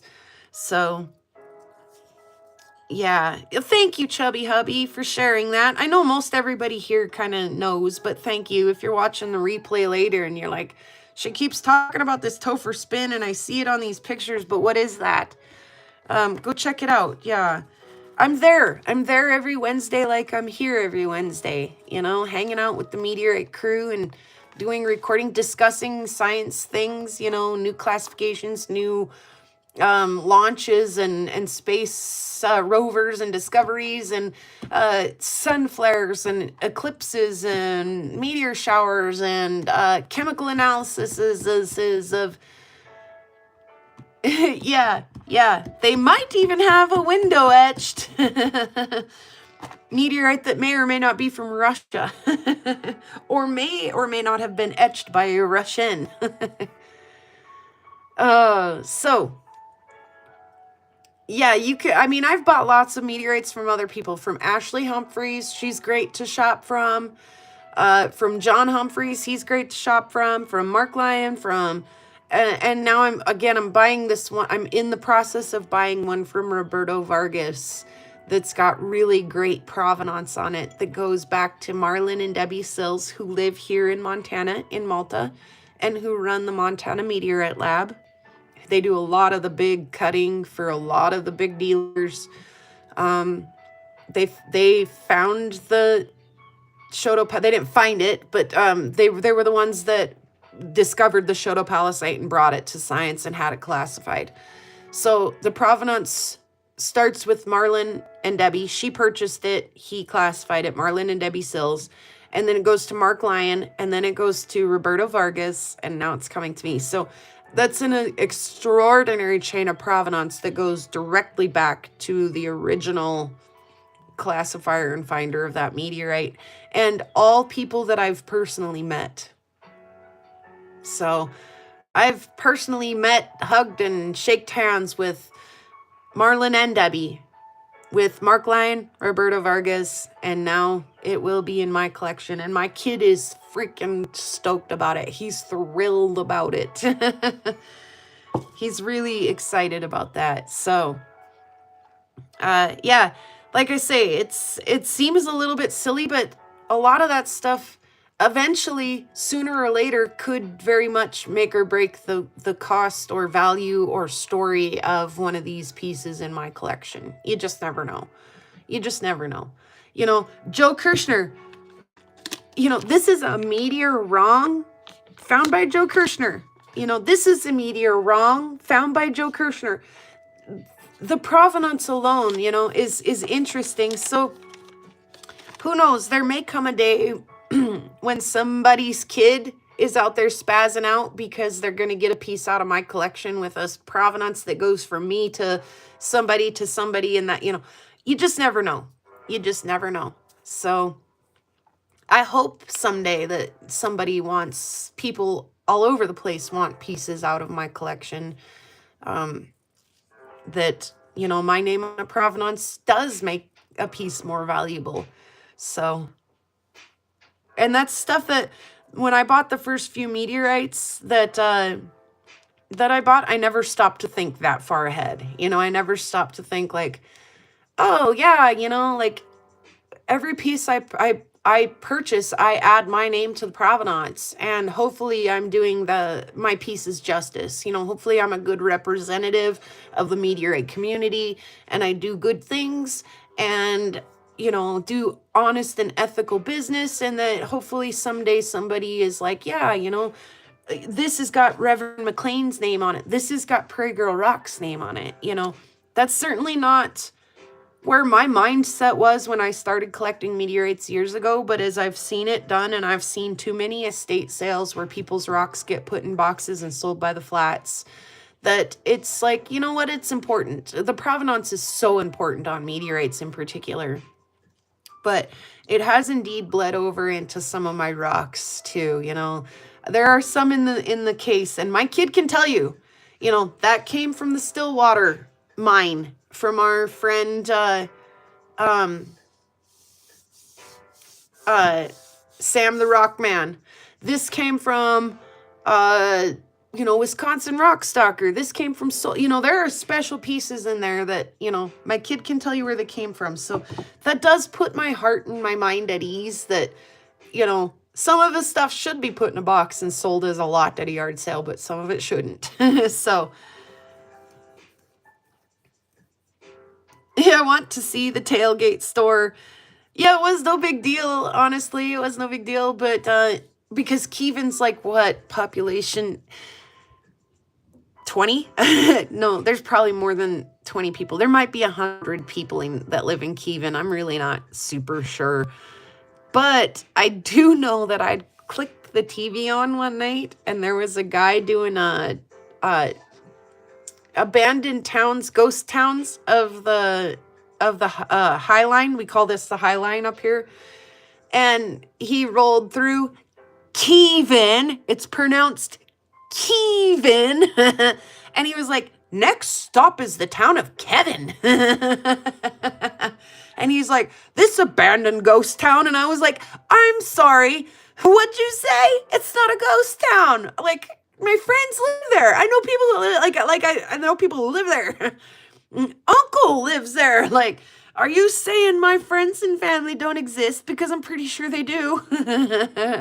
Sure, there's no store there. There's no, there's nothing but a post office and a few crazy people, but it's not a ghost town.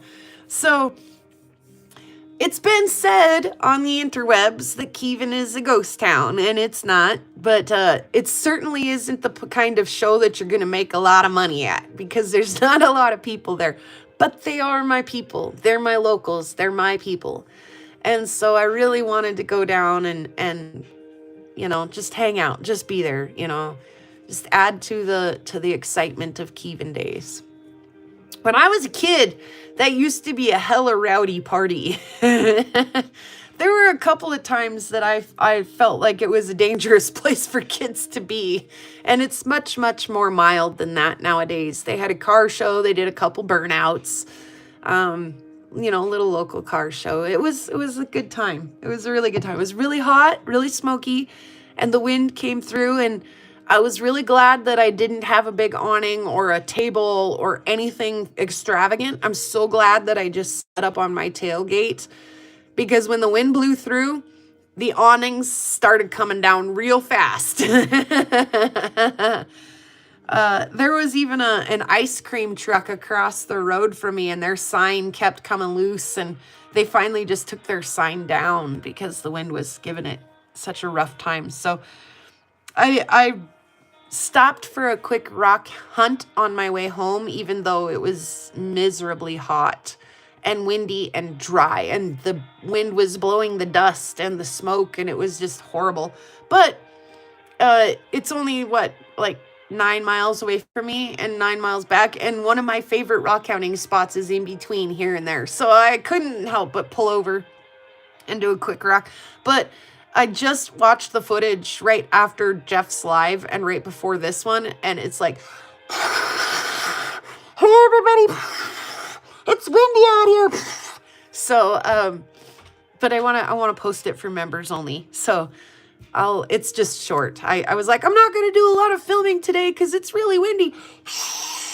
You could see the grass. The grass is just laid over completely sideways and whipping in the wind. So I think I'll probably put that up for members only, but just, for entertainment, because it would tank the algorithm, but you guys will probably get a kick out of it. I get done and I'm like, I'm so dry. Like, how's it in humanly possible to be this dry? How? Get out in that wind. That's how. So it's been a really great week, even though it's smoky out here and it's hot and windy out here. I've had a wonderful week. Lots of really great lives and stuff going on. A little bit of, sale action. I made a little bit of money, which was kind of a surprise considering there was only like 40 people there, So, but yeah, I had a great week so far, and we don't usually get together on the weekend, but I'm kind of missing Brian and Julie, like deep down in my heart and my soul. I'm like, where's my Sunday night fix? Like, where's Brian and Julie? So, I thought I'd jump on here and kind of try to help fill the void a little bit and give us all a little place. I know we've kind of been meeting up here and there and everywhere between Kyle's this morning and Soul got one to load. Go watch it. It took her 3 days to load that bad boy. Go watch it. Yeah, Betty, she was just a warm tree the other day as a frog founder, and now she's like out checking out river bottoms and cutting jaspers, and Chubby Hubby's always got some nifty gadget or tool he wants to share with us, and yeah, I love it. I love all the lives and stuff. Like I say, I got into the Marcasite. I'm making a video on that as well. I don't want to blow it, but like, whoa, Blackwater, keep on rolling. Anyway, 3 hours, not 3 days. Thank God for that, because like I'm thinking you got the patience of. I've had them take 3 days, like have to try over and over and over again before I paid for the faster internet service. I was literally in that boat for a minute, and I almost was like, I don't want to be a YouTuber. I do not want to do this. This is not fun. But 3 hours is plenty long enough to dilly-dally with it. That's enough to make a girl want to do some crazy stuff. Pull her hair out or slap someone or something. Throw some rocks. I know they are handling some personal matters. I miss them very much, and I hope that they're all doing okay. She was answering to the other Ellison. Yeah.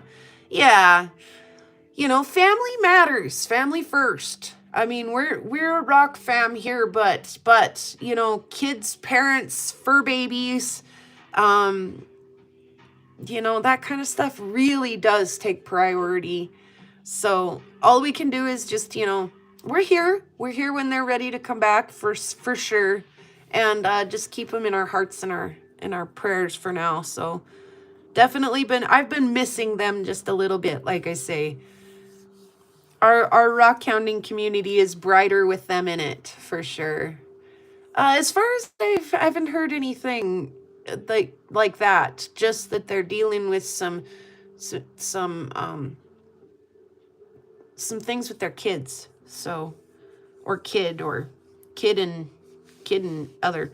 So, but like I say, that stuff happens, and sometimes you got to just put life on pause just a little bit and go do some of that stuff and come back when you're ready to. Otherwise, you're not putting out content that is good for the community if you aren't fully focused and things like that. So like I say, I respect their choice in stepping back so that they can address family stuff. Like, oh man, so important. Family first, There's a lot of that, like, yeah, we love watching Jerry, but we also love Brenda. We love watching Julie, but we also really love Brian. I'm sure you guys love watching Prairie Girl Rocks, but also really appreciate Lava. So all of that. Soul, we love Soul's pets, we love Soul's family. Like, there's just so much of that that's it. We care enough that we want you to take that time and go get better. Go take care of your health, go take care of your friends and family, all of that stuff. Yeah yeah, like I told Bear after I got in touch with him the other day, I was like, thanks. I don't want to smother you. It's certainly not my intention to smother you. I'll try to not ever do that. But thanks for touching base with me and letting me know that you're all right. And what did I say? I was like, just, take care of you, not because it's the fun thing to do, but because it matters to me. Okay. I know that's a really selfish, stupid thing for me to say, but it takes that for me sometimes. Like, I'm like, oh, my tooth is hurting a little too, Allison with one L. I'll just ignore it real hard. No, like, I should go take care of that because it matters to my kids. It matters to you guys that I take care of me.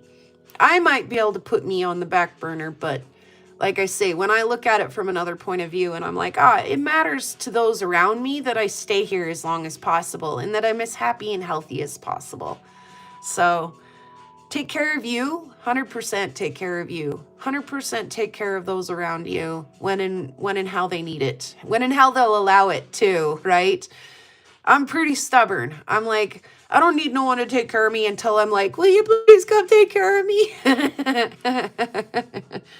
So it's not a sign of weakness to say I need help right now. It's definitely not. It's not a sign of weakness even just to get on here and say, look, I'm super not thrilled with my evening tonight. I just feel like junk, and I'm so glad someone's here to give us a little rock therapy and distraction. Nothing wrong with any of that. It's totally human. Totally human. I get that way in the winter when I can't get out and rock walk. Oh, do I get blue in the winter. So, but again, at this sale that I was at, I was visiting with an older couple who live here in town, and they're like, our daughter's living down in Tucson right now, and she said it was 120 degrees down there. And we looked at her and we said, sweetheart, what are you doing? And she said, the same thing you guys do when it's 60, 40, and 60 below up there. You just don't go out. You just stay in. And so I can imagine that right now that it could be kind of like the summertime blues for those down in Arizona who can get out kind of in the winter when I can't, but right now they can't get out and I can. So yeah, that's it. Anytime you guys need to talk, hit somebody up on Discord, hit somebody up on Messenger. I'm not opposed to, if you guys are having a crappy night, hit me up, ask me if I'll go live so that we can have a whole bunch of us to visit with. I'll do that for you guys. I'm not opposed to that. So try the coffee pie. It's interesting. I think I'd almost rather put it in my cup than on my fork, though. But yeah, no, definitely, you guys, this community it's important, and you all matter. Take care of you, not because it's the fun thing to do, but because you matter to me. Simple as that. Simple as that. Because you matter to all of us. Yes, you. I'm talking to you. Yes, you. You with the face. Yes, you. You with the rocks. Uh-huh. That's you. I know it's you.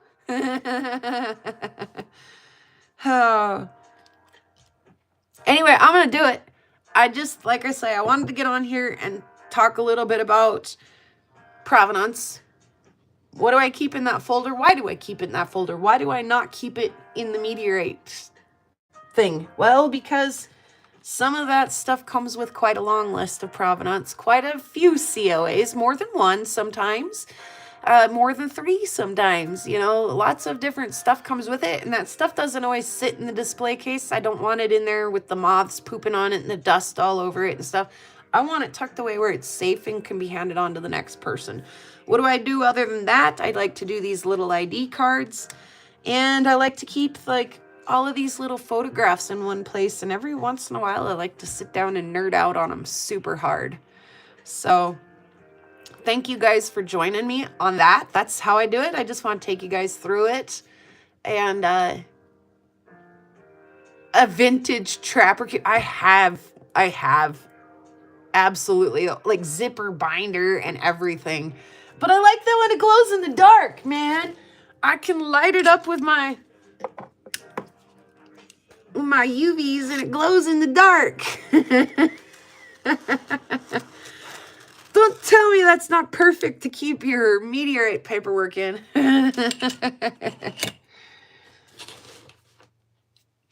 So, yeah, like I say, it just, you know, I mean, what do? Everybody does it different too. A lot of the guys out there, a lot of the guys that take this really seriously have that put into some kind of a computer program. Oh, good, I've got plenty of battery. I just didn't know where my battery was at. And they can bring them up by data purchase, and they can bring them up by type. They can be like, oh, look at that. I have, 32 chondrites and 20 achondrites and 2 bancubinites in my collection, or, whatever. So I don't take it that far. I don't have a computer program. I just have a folder. But it does the job. It does the job really well.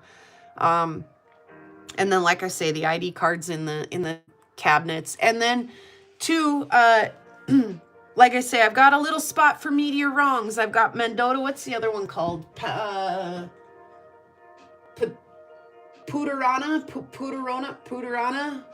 And then I've got some impactites, some earth material that's been shocked by meteorite impactite, some paraphernalia from space stuff, and meteorite mansion dust is my... Yeah, this one went to classification and came back. This one was suspected Martian sugartite. I know it's backwards. Suspected Martian sugartite under classification, and it came back as a terrestrial rock. Ouch. Ouch. Ouch. Ouch, ouch, ouch. So I pulled that one off the display and added it to the meteorwrongs.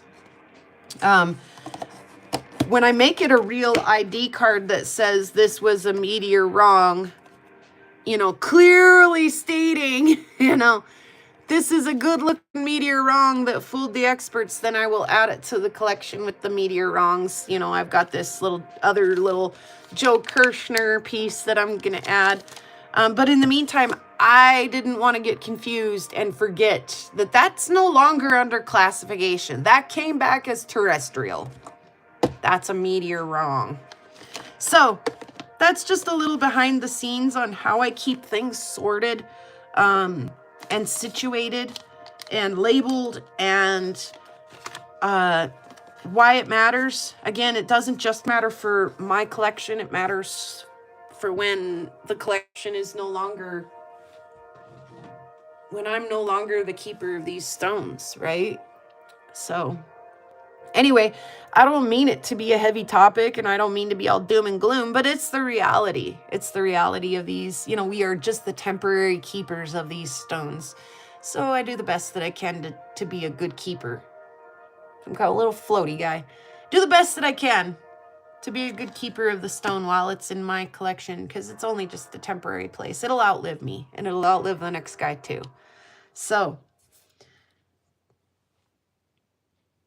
should we sing the song and call it a night? We looked at lots of stuff. We talked about lots of stuff. I think I gave a pretty good idea on what I do there. Oh, good. I'm glad. I'm glad to hear that. Yeah. yeah, like I say, it puts my heart and my mind at great rest to know that my kids understand and won't just throw all of it in a shoebox and auction it off for the, you know, or sell it for pennies, you know. That brings my heart and mind great rest. So, yeah. And like I say, I never thought about it when I started collecting meteorites that maybe someday somebody would be as excited to get a provenance that has my name in it as much or more so than I am about, like, you know, hey dude, that came from Roberta Varg. Hey, that came from Terry Hinson. Hey, that came from Blaine Reed. Hey, that came from, you know, someday maybe somebody, and maybe it's already happening and I just will never ever quite know, you know, because I'm on the inside looking out, not the outside looking in. But yeah, I try to do the right thing for him, and like I say, be a good ambassador and a good representative of like the IMCA and of my collection and of my YouTube channel and of my community, whether it's my rock hounding community or whether it's my meteorite community. I might not always, you know, I might let a few curse words fly now and then, but I do have a good heart and I am as honest and ethical as I can be. I take a little bit of pride in that, in being honest, ethical, and not sharing false news and things like that. So hopefully that'll matter in the long run. And like I say, hopefully that'll build the reputation around my collection that'll make it as desirable to the next guy as it was to me, or, you know, whatever. So on that note, what cup do I have today? Oh, what day is it today, said Pooh Piglet. Today is my favorite day. Oh, I love this cup. I'm going to go fill it up and get to editing, because I do have a video. I'm going to title it, How Messy is Marcasite? Let me show you. And I think I recorded enough footage that I can do a really kind of short, like maybe 3-minute, maybe 4-minute long video. You know, if I do like a long reveal at the end, I can maybe stretch it out a little longer. But I did some short format view footage too, because again, I want to put the "Whoa Blackwater" song to it. So I got some video editing to do. Hopefully I'll get that done by Wednesday. I asked a friend of mine this afternoon if he would like to join me on my live on Wednesday. It's a surprise. I just saw while I was live here a message come back from him about in reply to that. So we'll see. I may or may not. I mean, we'll see. May or may not have a guest on Wednesday for the live. If not, it'll be me, which is wonderful. We can look forward to that, right? But I may have a meteorite-ish, a meteorite rock hound friend to join me on Wednesday. We'll see. We'll see. If not this Wednesday, then on Wednesday probably in the near future. I've been pestering him about it for a minute now, so... Yeah, no, thank you guys for joining me tonight. Like I say, just kind of wanted to throw that out there so you guys could see what I do behind the scenes there. It's not always the funnest thing to talk about, like, oh, you know, you got what? Paperwork? Why? Where? Why? You know, but it is important to be aware of it, especially if this is something you're thinking about getting into or already are into. Space Rock Shop. Hi from Alex. Hi, Alex. Thanks for joining us. That's a new name for me. We're really glad you could be here. We're just ending it right about now, but appreciate you stopping in and saying hi to us nerds. Thanks for nerding out with us. Yeah, provenance materials. Yeah, provenance paraphernalia, whatever you want to call it, you know. It matters. It's not the funnest thing to talk about or the most glamorous thing to have in a folder, but it is... It does help the value of your collection. And like I say, if you're just getting into this, it's not too late if you've only got a few pieces on the shelf to go ahead and start the little folder. It's better to do it early than to do it after you feel a little bit overwhelmed with it. So, like I say, I send out just little, like, you know, stickers. I've got my IMCA number. Ooh, that's where my putty went. I've got my IMCA number and my logo printed out on a sticker. So you can take the sticker and go stick it on your thermos if you want to, or on your rock saw, or on your flat lap, or you can keep it as part of your, you know, a display card or a COA, you know, however you want to do that. But I usually try to print out, let's see, where's my scale? Because I know there's some in the lid of the scale. I usually try to, I don't always, because again, they're unclassified NWAs, and they're really not super expensive or uncommon or anything to begin with. Where are they?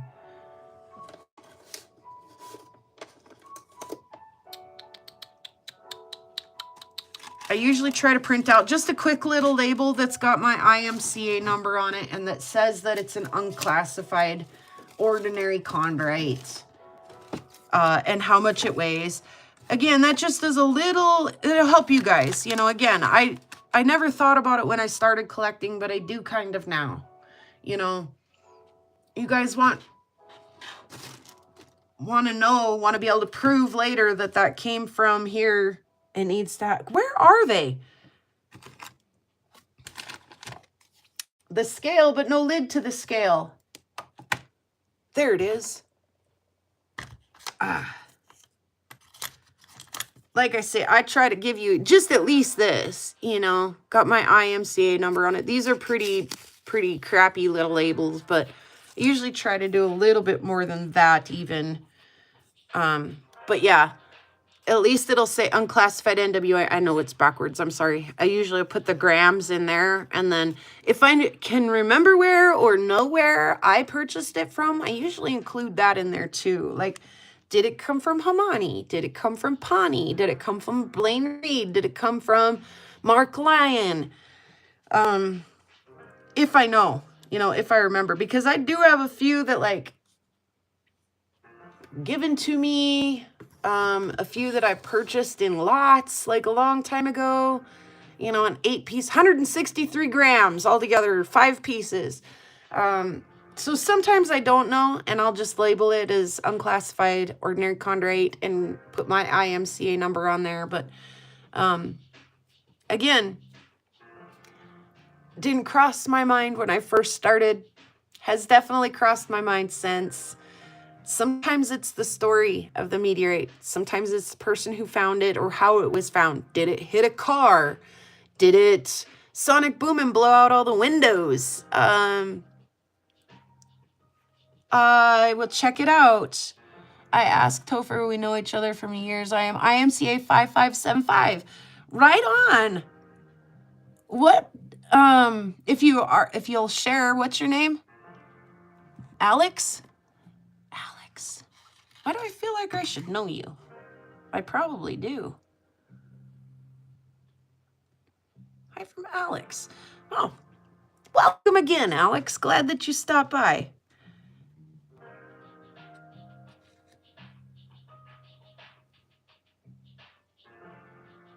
I stand corrected. There is Topher on Prairie Shot. Yeah. I've got a playlist called Interviews That Rock. And I've had Topher on my channel. Tectonic City. Really briefly, I got to meet Jack Horner and then interview his apprentice.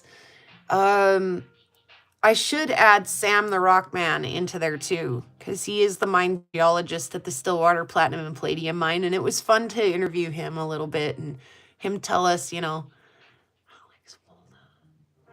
I'll have to check you out, Alex. See where you're at and what you're up to. Are you in like any of the Facebook groups? Space Matter, Meteorites, Impactites, Tektites, and Ephemera? Any of those? I'm so glad that you stopped in. Some of the content that I do here on my YouTube channel is meteorite related. Cutting, polishing, buying at Tucson, inlay stuff. You know, I like to wreck ordinary meteorites. Meteorwrongs, you know, Mendota. Good looking meteorwrong. And earth rocks. I like to mine my own material, find my own material, cut, polish, wire up my own material. So a little bit of both. I like to say that I do all things rock hounding, lapidary, and rocks related with a dash of meteorites. So, yeah. And I'm here in the beautiful state of Montana, so if I can show you guys stuff that's off the beaten path here in Montana, yeah, there's lots of rock hounders on the Yellowstone, but something that sets me apart from a lot of the Yellowstone rock hounders is that I'm not on the Yellowstone. Oh,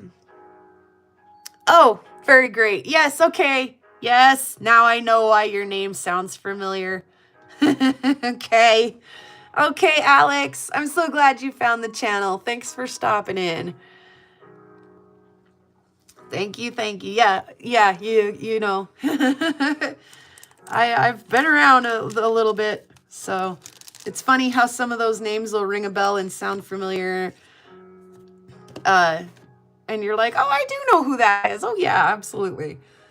Meteorite community is kind of a small one, I'll be honest with you. So is the rock hounding community. I mean, at least the YouTube rock hounding community is a little bit small. There's lots of little subgroups that make the greater rock hounding community really big. There's subgroups like Sapphire's Dino Bone, Gem Bone enthusiasts. Oh man, there are some people who are locked in on the gem bone. That's it. That's all they do. Gem bone. That's it. So they're not, like I say, necessarily part of the greater meteorite community or rock hounding community, but they are there. So when you look at it as a whole, like there's enough of those little subgroups and people and stuff to make a whole Tucson, to make a whole like city within a city for like 2 months out of the year, or a whole like, what are the other ones? Quartzite, or, whatever. There's enough of it out there, right? That you can like build a whole city. However, there's small enough little subgroups of these things that you can, like, if you're really focused on the one thing or another thing, you can get to know kind of the people, like who are the agate experts, who are the sapphire experts, who are the gem bone experts, who are the meteorite people. So if you get into meteorites at all, it really doesn't take but about, I'd say maybe about 5 years, and you're kind of getting a clues who the big guys are, and even some of the smaller guys too. I don't think it takes very long to start getting familiar with names like Dustin Dickens or Lawrence Garvey or, Nininger, So you start to get a little bit familiar with some of these stories, some of these people, some of these places. Like I say, some of the stories are what we're collecting too, not just rocks. Does that have a 9-incher provenance on it? Was that found by Joe Kirshner, who's got some pretty good meteor wrongs, that kind of thing. So like I say, it had never crossed my mind a lot in the beginning. Keeping the provenance for myself was interesting, keeping it with the idea that I won't always be the keeper of this collection, that someday it'll move along. Had crossed my mind very early on, but what had not crossed my mind is the fact that putting my IMCA number on something may matter someday to somebody. So having that realization somewhere along the line is kind of an odd thing. And it brings me just a little bit of pride too, that like, I picked that meteorite out. I took that gamble. I didn't know if it would be pretty or not inside. I cut it. It was pretty. I polished it. I passed it along to you guys. Or it was a DSM. It was a dog shit meteorite. It was really not pretty. And so I carved it with a Dremel and put some earth rocks in it and turned it into a unique piece of art that actually now is very pretty and unique. So there's just all kinds of different things that I maybe didn't foresee coming years ago when I got started into this. And that there's probably still a lot of things that I'm still super unaware of, that I'll have those moments later. Who knows? But yeah, I wanted to share with you guys how the paperwork works, why it matters. When we talk about provenance, what does that mean to a meteorite collector? Sometimes it means the world. Sometimes that it could be the most butt ugly stone. Like Barnstable, for example, it's an ordinary chondrite. It's a W5. It's weather grade 5. It's crumbling with the time and stresses that it's just it's not attractive. It's not special, but Steven looked his butt off for 10 years for that thing, finally found it, and that like moment of and you know, all of it, just, that's the story behind Barnstable that makes me want to have a piece of it. Like I say, or like I say, like Chelly, did it blow out all the windows at the sonic booms? Was it one of the most witnessed things? Did it hit a Chevy Malibu? Did it, you know, whatever. So sometimes it's the story, sometimes it's the provenance, sometimes it's just a pretty rock. You know, I had to have a Ben Coopnite. They do it for me. I had to have you know, a couple of mesos because I like those too. You know, am I a big fan of the achondrites, the lunars, and the Martians? Nah, but I have a piece. You know why? Because it's pretty cool to say that I've got a piece of the moon in one hand or a piece of Mars in the other hand. So to each his own. For everybody's different. There's let's just talk about this too. I made this little examples of why people collect card when I got started a long time ago. Location. Maybe people collect state meteorites. You know, I've got all 3 of the Montana that I can get my hands on. Type. Mike Kelly, for example, he's a micro collector. He doesn't have to have the biggest piece, but he wants 1 piece of every type that's available, and he's pretty much got that. I think he's not short very many. History. Maybe your piece has a great story or is scientifically or historically significant. Was it witnessed? Some people collect witnessed falls. Was it seen coming in? Did it hit something? Hammerstone, did it hit something? That was the next one.